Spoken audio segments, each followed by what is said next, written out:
नमस्कार, welcome back.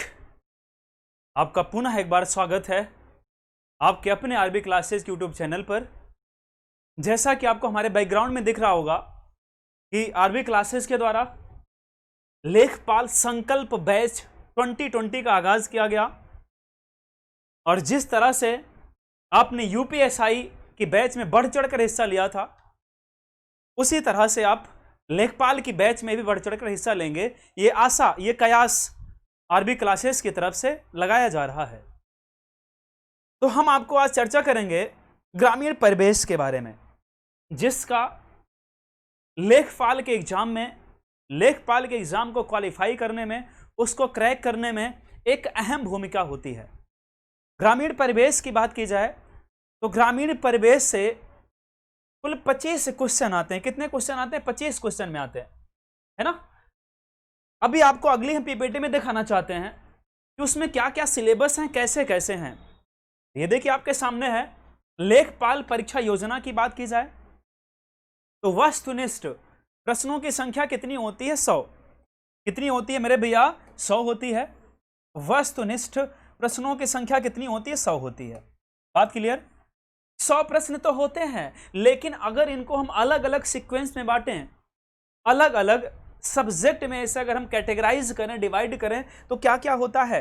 25 question 25 अंक सामान्य हिंदी, 25 क्वेश्चन 25 अंक सामान्य गणित, अंक गणित, 25 क्वेश्चन 25 अंक सामान्य ज्ञान, 25 क्वेश्चन 25 अंक ग्रामीण परिवेश, जिसकी बेहतर चर्चा हम आपसे आज करेंगे। ठीक है, तो ग्रामीण परिवेश के सिलेबस की चर्चा हम आपसे आज करेंगे और हमारे द्वारा इसकी पूरी जानकारी आपको दी जाएगी, है ना। ये सिलेबस भी मेरे द्वारा ही कवर किया जाएगा, जिसका एक अहम रोल है। लेखपाल की परीक्षा में आप देख पा रहे होंगे सिर्फ 25 क्वेश्चन 25 नंबर कहां से आता है? ग्रामीण परिवेश से ही आता है। तो 4 सेक्शंस में से बांटा गया। इसके पहले की व्यवस्था की बात की जाए तो जो इसके पहले की व्यवस्था थी मेरे भैया, उसमें क्या था? 80 नंबर का क्वेश्चन होता था, 20-20 नंबर के 4 सेक्शन होते थे। यही सेक्शन जो नीचे बांटे गए 4 सेक्शन में डिवाइड होता था और 20 नंबर का आपका इंटरव्यू होता था। 20 नंबर का क्या होता था मेरे भैया? इंटरव्यू होता था। इस बार से इंटरव्यू को समाप्त कर दिया गया और टोटल क्वेश्चन कर दिए गए 100 और टोटल मार्क्स भी कर दिए गए कितने? 100। बात समझ पा रहे ना? जो यूपी SSSC है, वो जो भी एग्जाम करवाती है, आपको अच्छी तरीके से पता होगा मेरे भाई कि उसमें 1/3 माइनस मार्किंग करता है। कितना माइनस मार्किंग करता है? 1/3 माइनस मार्किंग होती किसमें? जो यूपी SSSC एग्जाम करवाता है, अधीनस्थ सेवा चयन बोर्ड जो हमारा एग्जाम करवाता है, 1/3 माइनस मार्किंग होती है। तो हमको बहुत ही बेहतर तरीके से पढ़ना होगा, बहुत ही सटीक तरीके से पढ़ना होगा, तभी हम एग्जाम को क्रैक कर सकते हैं। अब आपके दिमाग में एक बात चल रही होगी, सर मेरिट की बात कर दी जाए थोड़ी सी कि मेरिट कैसे बनती है, मेरिट को कैसे हम जान पाएंगे। तो मेरिट की बात की जाए मेरे भाई तो मेरिट कैसे बनती है? वो अलग अलग जिले में, भाई यूपी में 75 जिले हैं, तो 75 जिले में जितने जिले हैं, हर जिले में लेखपाल की अलग अलग मेरिट होती है। तो इसको बताना बड़ा कठिन काम होता है। बात समझ रहे हैं ना? अलग अलग मेरिट होती है हर जिले के लिए। बात क्लियर यहां तक? ठीक है, यहां से किसी को कोई डाउट नहीं होना चाहिए लेखपाल को लेकर, लेखपाल के सिलेबस को लेकर। अब एक चीज जरूर आपके दिमाग में चल रही होगी कि सर SSSC के बारे में थोड़ा सा बता दीजिए। SSSC की बात की जाए भैया तो देखिए अभी तक यही कयास लग रहा है कि SSSC, देखिए जिन्होंने SSSC कर लिया उनके लिए तो बेहतर गोल्डन चांस है। जिन्होंने SSSC नहीं किया है वो कर लें, उनके लिए भी गोल्डन चांस है। लेकिन हो सकता है कुछ लोग ऐसे भी हों जो छूट जाएं लास्ट तक, तब भी SSSC ना कर पाएं कि नोटिफिकेशन आ गया, आपने फॉर्म भर दिया, फिर भी SSSC आप नहीं कर पाए, तो उनको क्या करना है? तो कयास यही लगाए जा रहे हैं भैया कि हो सकता है SSSC ना हो। हमने कयास की बात की, हमने कंफर्म नहीं किया भैया, हमने कहा कि कयास यही लगाए जा रहे हैं कि SSSC मान्य नहीं होगा। लेकिन जिन्होंने किया उन्होंने बहुत अच्छा किया है, उनके लिए गोल्डन चांस है ना। तो झोला बस्ता जिसको भी जो भी सिलवाना है सिलवा सकते हैं अभी से, हमारे साथ जुड़कर, आरबी क्लासेज के साथ जुड़कर। जिनको जो भी बैग बनवाना है वो बनवा सकते हैं, है ना भाई। उसमें ढूंढना पड़ेगा आपको, बही खाता क्या होता है, सब कुछ ढूंढना पड़ेगा उसमें। चलिए अपने टॉपिक की तरफ हम बढ़ते हैं। इतनी बात क्लियर हो गई। अपने टॉपिक की तरफ बढ़ते हैं, क्या क्या हमें बताना है, ध्यान से देखते चलिएगा। हमने कहा ग्रामीण परिवेश, ग्राम समाज और विकास। ग्रामीण परिवेश के साथ साथ वही ग्रामीण परिवेश की आपने बात तो की, तो ग्राम विकास की भी बात कर ली जाए, ग्राम समाज की भी बात कर ली जाए कि ग्राम का समाज है कैसा, उनका विकास कैसे होगा, तो इसी के अंतर्गत आएगा।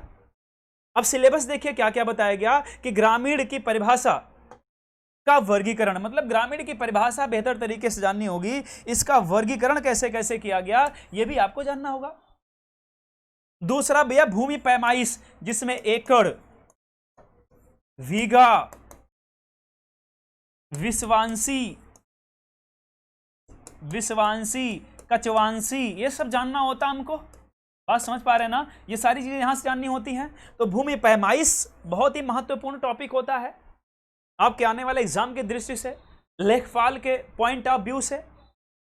अगला आता भैया कृषि। अब कृषि में देखिए क्या क्या चीजें हमको पढ़नी है, जैसे भी मृदा के बारे में पढ़ना होगा, फसल के बारे में पढ़ना होगा, फसल चक्र के बारे में पढ़ना होगा, सिंचाई पढ़नी होगी हमको, पशुपालन पढ़ना होगा, इसके साथ और भी चीजें जुड़ी होंगी, जैसे जितनी क्रांतियां होती हैं, एग्रीकल्चरल रेवोल्यूशन जो होता है उसको भी हमें पढ़ना होगा। किसके अंतर्गत? कृषि के अंतर्गत। पंचवर्षीय योजनाएं, और वह पंचवर्षीय योजनाएं मेरे भाई जिनका योगदान किसमें है? कृषि में। जिनका योगदान कहां है? कृषि में। योगदान कहां है? कृषि में। तो कृषि से संबंधित सारी पंचवर्षीय योजनाएं हमको पढ़नी होंगी कि किस पंचवर्षीय योजना में कृषि के लिए कौन सा कार्य किया गया और किस पंचवर्षीय योजना में कृषि का योगदान जीडीपी में कितना रहा। बात क्लियर हो गई ना यहां तक? इतने टॉपिक यहां से क्लियर करने हैं, और भी टॉपिक देखिए भैया हम क्लियर करते चलते हैं आपके सामने। और भी टॉपिक जैसे कौन कौन सा है? ग्रामीण विकास, देखिए सामने दिख रहा होगा भैया, बहुत ही मस्त टॉपिक है। ग्रामीण विकास संस्थाएं तथा एजेंसियां, मतलब ग्रामीण के विकास के लिए कौन कौन सी संस्था की स्थापना की गई और कौन कौन सी एजेंसी उसमें इन्वॉल्व होती है ग्रामीण के विकास के लिए। बात क्लियर? अगली बात की जाए भैया तो ग्रामीण विकास कार्यक्रम की भी बात किसमें की गई? ग्रामीण परिवेश में की गई। भाई ग्रामीण विकास कार्यक्रम तो चलाना होगा ना। सरकार देखिए बहुत सारी योजनाएं चलाती है ग्रामीण विकास से संबंधित। जनधन योजना भी चलाई गई थी ग्रामीण से संबंधित। जितने भी ग्रामीण लोग हैं सबकी पहुंच बैंक तक बनाने के लिए ही चलाई गई थी जनधन योजना, जो कि एक सफल योजना रही। पंचायती राज व्यवस्था कैसी है ग्राम की? पंचायती राज व्यवस्था है कैसी ग्राम की?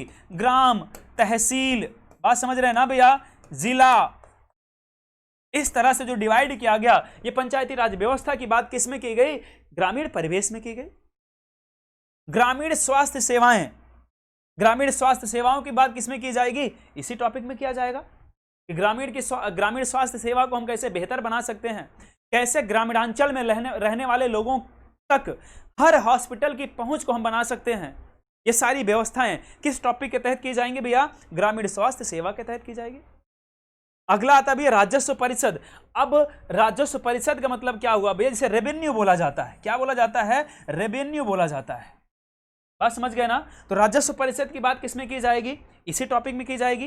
राजस्व परिषद की बात, रेवेन्यू की बात इसी में की जाएगी। बात समझ रहे हैं ना? तो हमने कहा ग्राम, तहसील, जिला, इन सब की बात भी पंचायती राज में, ग्रामीण स्वास्थ्य सेवाएं, राजस्व परिषद, सबकी व्यवस्था इसी में की जाएगी। सबकी व्यवस्था किसमें की जाएगी भैया? इसी में की जाएगी। बात समझ रहे हैं ना? रेवेन्यू हमने कहा इसी में, ठीक है, कि कहां से ग्रामीण क्षेत्र से, किस सेक्टर से कितना रेवेन्यू हमको मिलता है, ये सारी बातें हम क्लियर करेंगे किसमें? इसी टॉपिक में। बात क्लियर? स्क्रीनशॉट लेते चलिएगा भैया टॉपिक का, एक एक करके सारा टॉपिक हम क्लियर करेंगे। अगली बात की गई भैया ग्रामीण विकास में डिजिटल का समावेशन। ग्रामीण विकास में डिजिटल का समावेशन। अब जो ग्रामीण विकास है उसमें डिजिटल के समावेशन की बात की गई। बात समझ रहे हैं ना? डिजिटल के समावेशन की बात की गई। ग्रामीण विकास में डिजिटल का समावेशन कैसे होगा? भाई जो ग्रामीणांचल के लोग हैं उनका डिजिटलीकरण कैसे किया जाए, उनकी पहुंच कैसे वहां तक बनाई जाए कि भैया वो जैसे होता है ना कि ई व्यापार कर सकें, इलेक्ट्रॉनिक व्यापार कर सकें, इलेक्ट्रॉनिक लेन देन कर सकें, है ना? जो ऑनलाइन लेन देन होता कैसे करेंगे वो, इन सब की चर्चा किसमें करेंगे हम? ग्रामीण विकास में डिजिटल का समावेशन टॉपिक के तहत। ग्रामीण विकास व रोजगार कार्यक्रम जो चलाए जाते हैं, है ना, जैसे मनरेगा हो गया, इस तरह के जो भी कार्यक्रम चलाए जाते हैं उसका भी अध्ययन किसके तहत करेंगे भैया? हम ग्रामीण परिवेश के ग्रामीण विकास व रोजगार कार्यक्रम के तहत करेंगे। ग्रामीण जनगणना की बात हम करेंगे भैया आपसे। यूपी की ग्रामीण जनगणना है कैसी, बात समझ रहे हैं? तो ग्रामीण जनगणना भी किसमें आएगी? इसी टॉपिक के तहत आएगा। शोध प्रणाली की बात की जाए भी, आपको अच्छी तरीके से पता है, हरित क्रांति का नाम आपने बहुत बेहतर तरीके से सुना होगा।